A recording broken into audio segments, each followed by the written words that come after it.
So let's come back to what we've got here. We have an ace, we have 2 major arcanas, we have 2 wands, we have 2 swords and 2 pentacles. So a fair mix really of everything that's going on.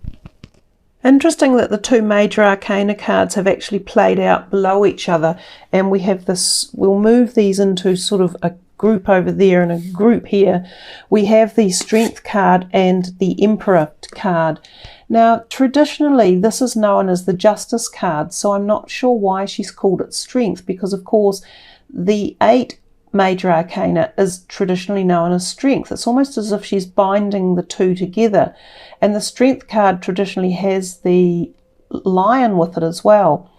So it says here, the grace and inner strength needed to overcome challenges, the power of kindness and forgiveness, and time to embrace how wonderful you are.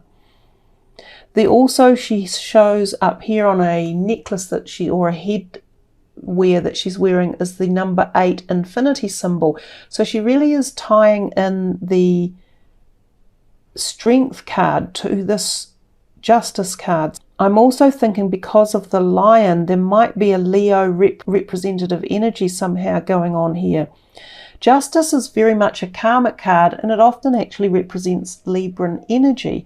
This could be representative of yourself gaining or regaining strength somehow, and it might be through a very long-term karmic event. Now, I've talked a lot to people about the karmic energy that's traversing the planet at the moment, because the big player Saturn is ruling karma, and he is playing a lot of energy into the way planets are aligned at the moment. So a lot of people are experiencing karmic shifts or working through karmic blocks that may have been there. It's quite a convoluted topic to go into, so I perhaps shouldn't go into it too much, except to say that it really represents many lifetimes that we come and go, and many people we interact with, including the family we're born into. This can be a time where a lot of healing can take place, and the freeing up of energies or karmic debt can be let go of. Can be wonderful times, and in that you can regain strength, which is what this card seems to be talking about more than the whole justice scenario. But by tying the strength and the justice into one, it gives a bit of a double whammy of power. Now also the Emperor is a very strong card over here. And the Emperor generally references Aries energy, and especially the time of the year of March or April. So this could be taking you back to March or April of this year that we're in, or it could be talking about the future next year in that timeline. So there could be something coming for you that is evolving now and growing into more productivity or strength as we move into next year, March and April. It could be that this is referencing also an Aries person, and somehow it could be again tied up with either karmic issues that you're dealing with or regaining strength. The Arian person, it says, use logic and structure to increase your success. Get organized, a firm but compassionate leader. Sometimes this can be like a mentor or someone you are seeing. It could be like a lawyer or a legal representative or a tax accountant, or someone that you go to regards finances or career. It could be a new boss. It could be someone who is advising you of your legal rights around a justice area in your life. So often when the Justice card comes out, it talks to us about going to the courts of law and somehow going through a process, but in the end you're often the winner. So this might be a divorce proceeding, or the resolution or the dissolution of a business, for instance, or the sale of a property, or applying for a loan and you hear positively that you receive a loan, or perhaps getting money back that you were owed. There's a whole different bevy of ways that these two cards could be going together. But they both do represent a degree of strength and determination, feistiness, and a willingness to move forward and to gain a foothold in something. I think the 11 number and the strength word, they can be this way in old tarot formation. So I think she's gone back to the traditional aspect that the Strength card can be numbered 11 or 8. It's an interesting way that she has decided to change her numbers around, because her number 8 is actually the Justice card and this number 11 is the Strength. I don't think there are many other interpretations in the tarot that have changed things around to that degree. So I think it adds the flavour of duplicity to the meanings of the cards when they turn up within this deck. So you get the power within both cards, and whichever meaning is jumping forward the most. So with this one here, I really am getting the Strength energy and the Leo, the Lion, coming out. So there is some regaining of strength for you guys. And I do think it's tied into the Emperor as well.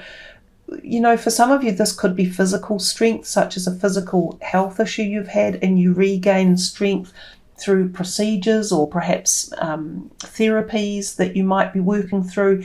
And the timeline could be this March, April business that we're talking about.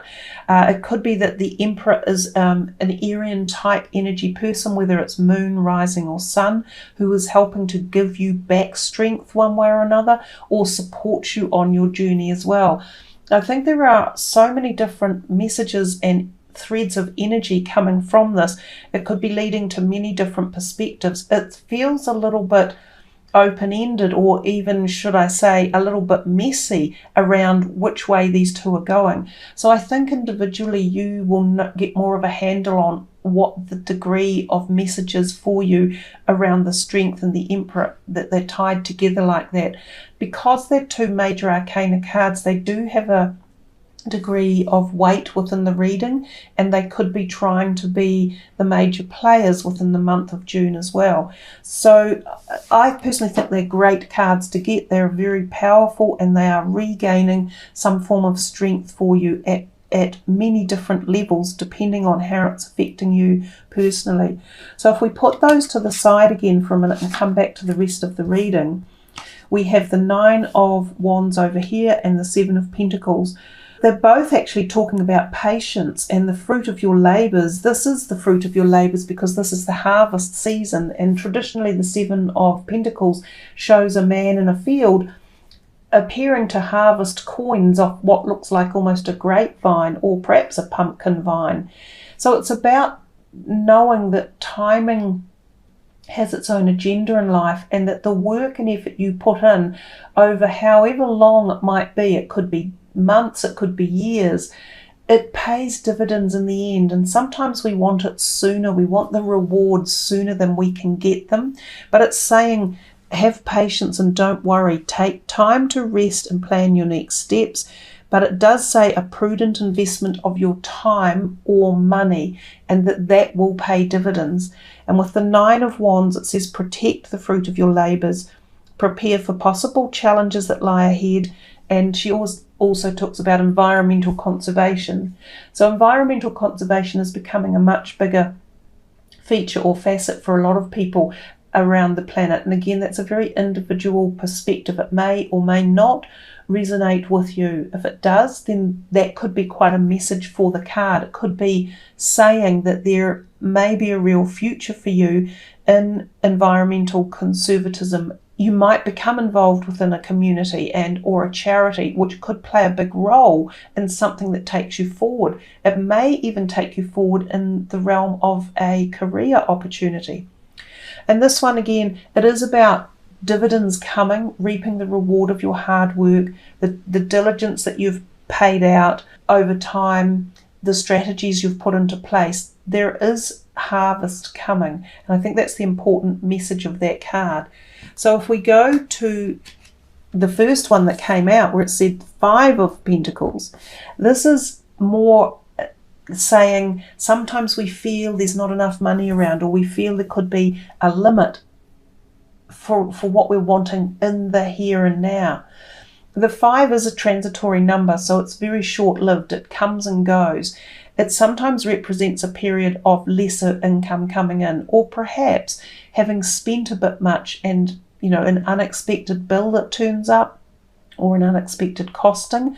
So what it just says is be prepared. Remember over here when the 7 comes, it says just have some patience. You'll get there in the end. Don't think it's all bills and no rewards, or don't think it's all hard work and no rewards. You can sometimes feel a little bit blue or down when this card comes as well. It does pay to look after your health when you see this card come out. So nurture your body. Keep yourself topped up with vitamins and minerals and good food and rest time. Take some rest and really look after yourself. This card also, interestingly enough, can sometimes refer to even things like a broken bone, especially in the ankle or the foot. And it doesn't have to be a break, but you might trip and you might get a swollen ankle, or might hurt your foot somehow. So keep an eye out for when you're walking around, and look after your feet as well. Okay, let's move then to these three, which we haven't addressed. So we had 2 6s in here, and they've laid themselves on top of each other, interestingly. But this was the victory card, and it came out, I think, a bit earlier on for you. So I would focus on this as being one of your most powerful and potent and favoured cards. It says wonderful news is on the way, smart choices that bring rewards, success and public recognition. So if we come back here to these two, the ace are the swords that sat here. We have the Ace of Swords, and then we have the 6 of Swords. Now both of these are what you would call good sword cards. So you've had good sword energy come out. And of course, this is again what I said, your energy. This is the air sign energy.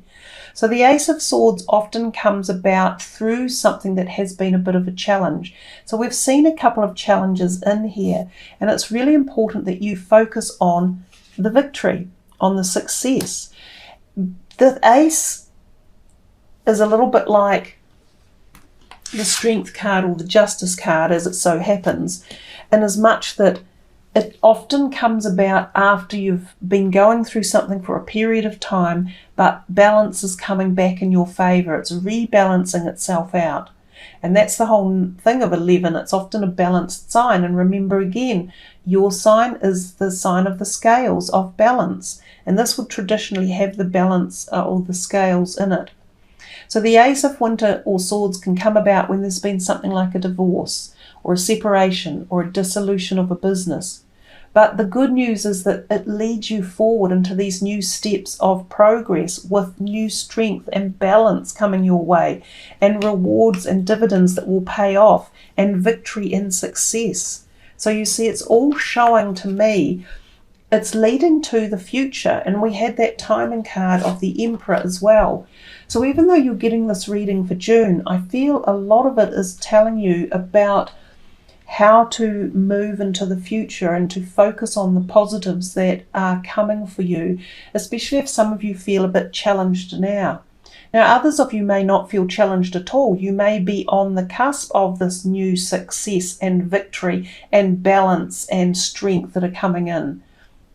Because that's what the cards are also telling you. You know, they're saying there's this brand new beginning after what might have been a challenging time, that you're moving on into light and change and growth and expansion, and that there's victory coming, and you're regaining strength and balance at many different levels, whether it be emotional, physical, spiritual, and that you have support around you as well coming and there for you in the terms of someone strong, or like a mentor, or an advisor, or a new employer, or someone who might be in terms of direction of where you're headed in the future. They're there for you, or they're giving you ideas or backing.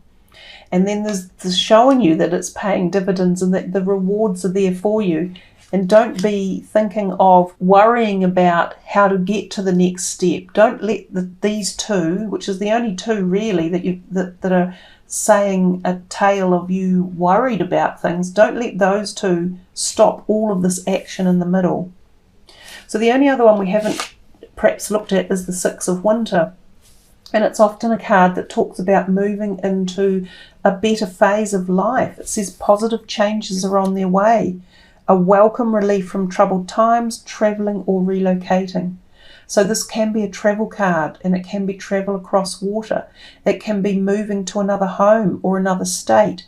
It can be leaving a partner behind, like I said, a divorce or a separation, but moving into this wonderful new phase of life. This is a card of much movement, the Six of Winter. So great positivity there and great opportunity. So a bit of I feel the reading itself has been a bit messy, a little bit all over the place, and I'm sorry for that. That's just the way it went. Let's see what the energy cards are saying for you guys. I'd like to know a little bit more about why we sort of were all over the place with those cards before. Just take that back a little bit. Might make you all a bit sick looking at this too close. This is for Libra for June. Patience. So you've been given patience a couple of times actually. That's definitely a galactic timing notification, and we've had timing with March and April of next year as well. So I think you really need to look into what the message of patience and timing is about. Goddess of the Moon, I think that the eclipses will be playing a role for you in as much as what is going to be happening. The moon is also about connecting with your higher self, your intuitive self, and being, you know, tuned into your messages that can come through that realm of life. Also dreams and inspirations. It's also about the emotions and connecting to our emotional state. The woman holding the coin can often be someone coming in who is dealing with financial aspect of your life, so a career opportunity or offer or something to do with your finances. That's another positive sign. She can sometimes be a loans person, or as I say, a new employer, someone who's helping you sort your money out. The garden and the gate, moving into the new awareness of life, not being afraid to open that gate. She has the key around her neck, if you look closely, if you can see it. Yin and Yang, my gosh, that's balance. That's the number 11. That is the Justice card, if you like, or the Balance card. It's just the double of the 22. So again, this is about bringing balance into the situation. There was one there, the last one that came out, that says broken heart. Some of you may be in a heart space, and some of you may be going through something that you feel has your heart in its vision. It could be an emotional loss for some of you. There might be a separation, which we saw that with the Ace of Swords as such, but we know that that moves you forward. Some of you, it could even just be moving on from something you have cherished. It doesn't have to be a relationship. It might have been a career. It might have been a home you lived in. It might have been a place you resided in, a country or a state, and you're moving away from it with the movement of that Six of Swords card that came up. This card can mean that, even though it's a really positive card of moving forward, sometimes there's a little bit of sorrow when you're moving away from something. So it's, again, we're talking about focusing on the future and focusing on the positives for you guys, as opposed to letting yourself sit in the past. And I think that could be a big message for you. The first card out from this deck is to focus on service. Your soul desires only to joyfully serve and to swim in the constant stream of bliss. This stream continually feeds you everything you need. Put your entire focus upon staying in this stream of giving and receiving in every situation and all that you do. So a powerful energy of white coming through that card. That white energy gives protection and it gives lifting. It also energizes. Now, interestingly enough, the next card that came is the Heart Chakra card. And it says love is at the heart of the matter. Your heart is the center within your physical being, attracted most to love. It is safe for you to love and be loved with an open heart. If some of you have felt broken-hearted for some other reason, or if you have been worried or afraid to open your heart to love, and again, it doesn't just have to be love of an intimate partner, but it can be love of the self, it can be love of other people, it can be love of life, it can be love of pets. This is the time to understand that there is healing taking place here, and that if you open your heart to the love, your celestial helpers and supporters, and the white light energy and the cosmic power is here to help heal any pain around a broken heart. So for some of you, this can be someone who has passed over through a heart issue, so like a heart attack, or for something in the breast, say sometimes breast cancer, those type of things. They are here with you, still wrapping you in the arms of celestial love for the purpose of healing. So right now with these three, I'm feeling a very charged, angelic vibration coming in to help heal any broken heart energies that are there for you. And to know that this is very transitory, and that as the heart heals, it allows more love to come in, and love is unconditional. And when we have unconditional love, our heart is whole again. So there's more love coming for you. In fact, for some reason, my heart right now has gone tight. It's like it's tightening up, as if I can feel some of you are tight in the heart. Is it from fear of losing something? Is it from loss? Is it from heart pain? Is it from someone who's passed over from heart pain and they're wanting to just be with you and acknowledge the love? So a very deep ending for your reading, and we've got right into the matter of love, and we've got right into the heart energy. So I think for you, we'll stop there, and I'll allow you to ponder on the depth of emotion coming through these last cards and the messages for you specifically about healing the heart at whatever level it is for you, whether it's physical or whether it's emotional or spiritual, whether it's this timeline or previous timelines, whether it's ancestral healing or whatever it is. It's a powerful reading that in the beginning we were, fiddling around a bit, I think, with some of the cards, because I think this wanted to come out, but it hadn't produced itself just yet.